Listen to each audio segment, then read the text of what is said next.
give you guys some injury updates to start. Samson, Tyquan, and Gould won't practice today, but all three of those guys are progressing really well. So we'll see how the week goes. Just starting off, looking at Pittsburgh, obviously a very talented football team, going on the road in a hostile environment. Got a lot of respect for their players, their coach. I think they do a phenomenal job. So we're looking forward to the opportunity to go on the road, though. Shane, I saw Maggins always post about his dad, losing his dad. I guess how are you all trying to just help him through obviously a very difficult time? Yeah, anytime you lose someone you love, especially a father, obviously it's very tough on any human being. So we're here for him to support him, and just thoughts and prayers with him during this time. Do you care about individual awards? I mean, team awards are better, personally, but yeah. Shane, you guys have faced some tough quarterbacks this year.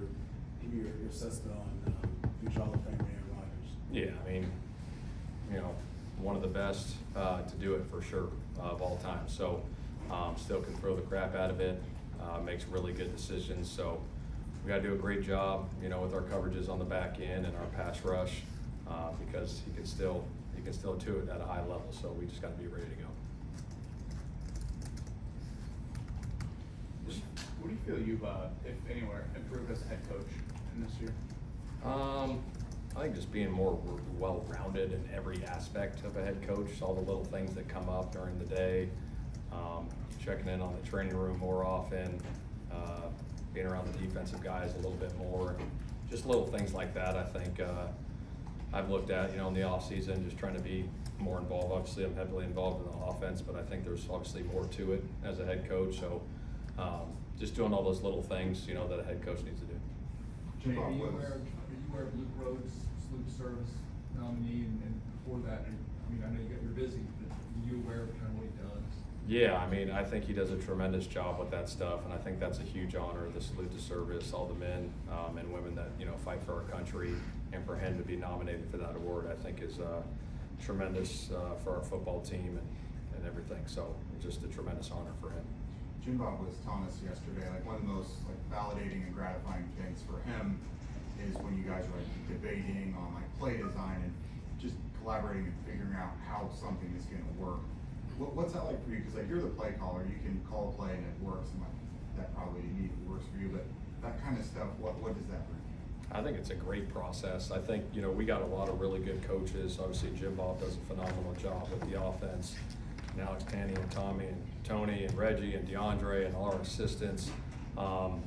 You get a couple sets of eyes on certain things, and it's like, hey, shoot, look at this, and man, if we tweak this just a little bit, this could be better.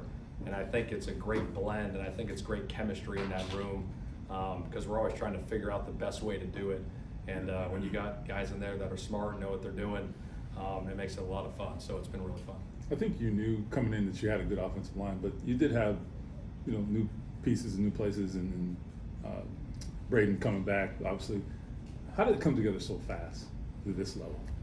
Well, I think, like I said, Braden's been here for a while. Quentin's been here. Obviously, Bernie's been here. And then getting, Ford in there and Gonzalez, getting them going in the spring. I always go back to the chemistry of those guys being the tight-knit group that they are. And Tony just does a phenomenal job with those guys and holding them accountable and making sure everyone's on the same page. I think that's been a big part of it, you know what I mean? And those guys love each other, and you can feel it inside the building, outside the building, getting together. That team chemistry, that bonding, that they do here and outside the building has just been tremendous, and I think that's a huge part of it. How is Bordelini playing right now? He seems like he's really shining. Yeah, he's rolling pretty good right now, and so we got to continue that each and every week, but he's locked in his preparation and making sure he's all over in the walkthroughs and practice. So when he gets the game days, he's seeing the looks. We put him through those situations.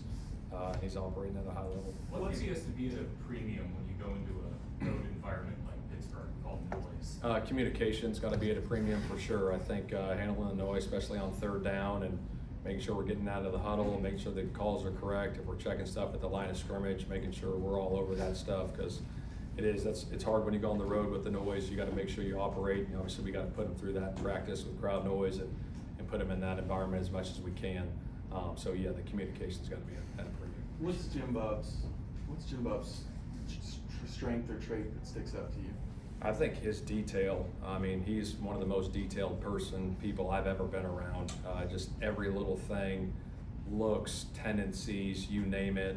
I mean, he's got an archive of clips. I mean, we all got archives, but this guy's got, Jim-Bob's got archives and archives of anything and everything that he saves. I might have to get his locker at some point. But it's phenomenal, the way he sees it and the detail that goes into it and the preparation going into practice and into game plans and how he sets up the meetings. It's just been tremendous. Shane, what do you learn about Braden Smith, like the person? This is a guy who plays a grown man sport, violent game, but had to come with the team last year and face some things and then come back on the other side of it. Yeah, I think just the mental toughness that he's got. I think obviously he went through some things, as we all know, last year, but to be able to bounce back from that and to support, that his teammates gave him. Obviously, I'm sure he's got great support at home with his wife and his kid. Just the mental toughness, and he's in a really good spot right now, and he's playing at a high level, so it's good to see. Shane, when you talk a championship team, what would you describe maybe as like the DNA of a championship team offensively and defensively? Yeah, that's a great question. I think get takeaways on defense is good. Being multiple, being aggressive defensively is huge. I think the complementary football on all three phases is a huge part of it. You know what I mean? And we've talked about that earlier, but getting the takeaways, and then when we do get the takeaways, going and scoring on offense with it is a huge part of it. Being balanced on offense, being able to do multiple things, but being able to do the run and pass really well when the game's on the line. You go into game plans with, hey, here's kind of the vision, how the game might play out, and maybe you have to flip course throughout a game, and you got to make sure you're able to do both really well when the time's needed. You guys talk about have takeaways. Takeaways are good, turnovers are bad, and you guys work on ball security. But to have it at this level of the ball security, is that unusual to you, or is it just guys being on point? I think guys are locked in. I mean, we try as much as we can as coaches, and I'm sure all 31 other times besides us talk about it. We show the clips in meetings, you practice it, you harp on it all the time, and it's just a huge point of emphasis, you know what I mean? And just kind of getting that in their mindset of like, hey, we got to get the takeaways, but we also got to protect the ball when we're going through traffic. We talk about our 5 points of ball security all the time, and same thing on defense, ripping that ball, stripping, run, reach, violently attacking the ball on defense. It's constantly being talked about, but obviously you got to go execute it on Sundays. Do you endorse the idea that that's maybe the most determining factor in a game is giveaway, takeaway? It's a huge part of it. I mean, the win percentage when you win the turnover battle, I want to say, is around 73, 74% of your games are won or lost in the turnover battle. So obviously a huge point. Shane, when you look at Daniel went on Pat McAfee show, he was talking about going over plays with you like during the game. He's like, yeah, Shane always tells me this is going to go for 15 or 20 or a touchdown, like pretty much every time. Have you always been wired like that? Because he was saying it gives him and the rest of the team confidence to know, like, okay, well, he just has this much belief in what we can do. Yeah, I think it's a confidence level in our guys. But anytime, I think everywhere I've been, I've always felt confident going into games and with whoever's out there and going making plays. And obviously, you put in the work during the week to try to set your guys up for success. And when you get certain looks and you got them, you got to take advantage of them. And I got a lot of trust and faith in our guys to go execute it, and that's probably why I'm so positive and confident about it. On a lot of JT's runs this year, it looks like Mo has been kind of doing a really nice job. What have you seen out of him as a blocker this year? Yeah, I mean, he's been tremendous. I think he probably gets overlooked a little bit because Tyler gets all the catches and he gets his catches here and there minimal, but he's a guy that's in the trenches, that does his job, works his tail off. Obviously been around here for a long time, a staple, but the physicality brings at the line of scrimmage, in the run game and in the protection game, it's just been phenomenal. I mean, we're very fortunate to have him. Shane, you've given up a lot of yards on defense, which no one loves, but I'm looking at when you're 6th in scoring defense. How do you square it all? I mean, you're good with it, I assume. You're 7-1. So just what are your thoughts on that? Yeah, I think obviously keeping the points down is a huge part of it. That's a big part of it. I mean, if you're keeping the points down and you're scoring points on offense, you got a chance to win a lot of games. And I think our defense doing a good job at taking the football away too. Mm-hmm. You know what I mean? So I think that's part of it. Shane, Couple more. Your offense is scoring a lot off the takeaways as well. They're putting up a good amount of points. Is there a key to coming out on the field quickly and kind of just taking advantage of this? Yeah, I think so. You always want to start fast. I mean, every team in this league wants to start fast, and so you try to take advantage of the opportunities that you get early and often in games, you know, to get leads. And we know that some games it's not going to play out like that all the time, but you try as hard as you can to do that. But yeah, I think it goes back to the complementary football. I think it's that, you know, the mindset of, hey, when we get a takeaway, we got to go do something with it. And whenever we get the ball, you know, we're trying to score points.